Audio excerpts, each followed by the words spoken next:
राज्यसभा चुनाव के रण में कांग्रेस ने भी अपनी ताकत दिखानी शुरू कर दी है। कांग्रेस प्रत्याशी नीरज डांगी क्या कुछ बोल रहे हैं, सीधे आपको सुनाते हैं। उन्हें आने वाले समय में हम पूरा करेंगे।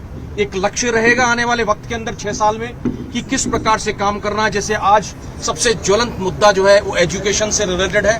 पेपर लीक में जहां विद्यार्थियों को आत्महत्या तक करने की परिस्थितियां बना दे जो सिस्टम, जो ढांचा, मैं समझता हूं कि इस पर संज्ञान लेने की आवश्यकता थी। मंत्री को इस पर जवाब देना चाहिए था, प्रधानमंत्री को बोलना चाहिए था इस पे। लेकिन हमारे राजस्थान के लीडर्स ने और देश में राहुल गांधी जी ने नेतृत्व दिया उस मुहिम को, जहां बच्चों की पढ़ाई को लेकर के संवेदनशीलता कांग्रेस हमेशा दिखाएगी। आगे भी सदन के अंदर इस मामले में सरकार को घेरने का हम लोग काम करेंगे।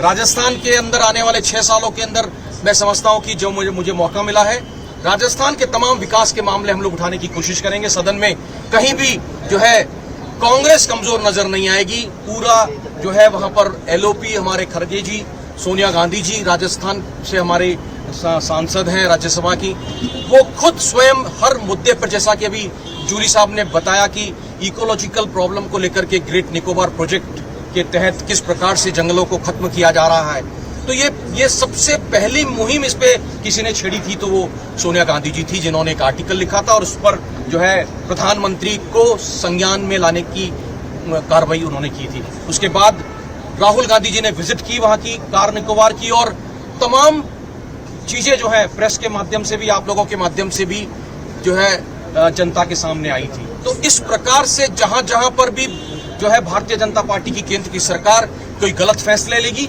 तो उनके गलत फैसलों को चैलेंज के साथ में सदन में जो है साक्ष्यों और तथ्यों के आधार पर, सत्यता के आधार पर रखने का हम लोग काम करेंगे। नीरज जी, अभी आपका चुनाव जाना लगभग तय है। अगर कोई निर्दलीय प्रत्याशी आता है, वोटिंग की स्थिति होती है, तो कांग्रेस के साथियों को इंटैक्ट रख पाएंगे क्या स्थिति? देखिए, पहले तो मैं कहना चाहूंगा, आप ही के प्रश्न को आगे बढ़ाऊंगा कि ये परिस्थितियां पैदा करने का काम भारतीय जनता पार्टी कर सकती, कांग्रेस नहीं करेगी। पहली बात, ये पहले भी उन्होंने किया था 2020 में, और एकजुटता के साथ में तमाम 125 विधायकों का समर्थन कांग्रेस को उस समय था। टोटल कांग्रेस सहित जो समर्थन दल थे उनका, मैं समझता हूं कि 125 के 125 वोट हम लोगों को मिले थे उस समय।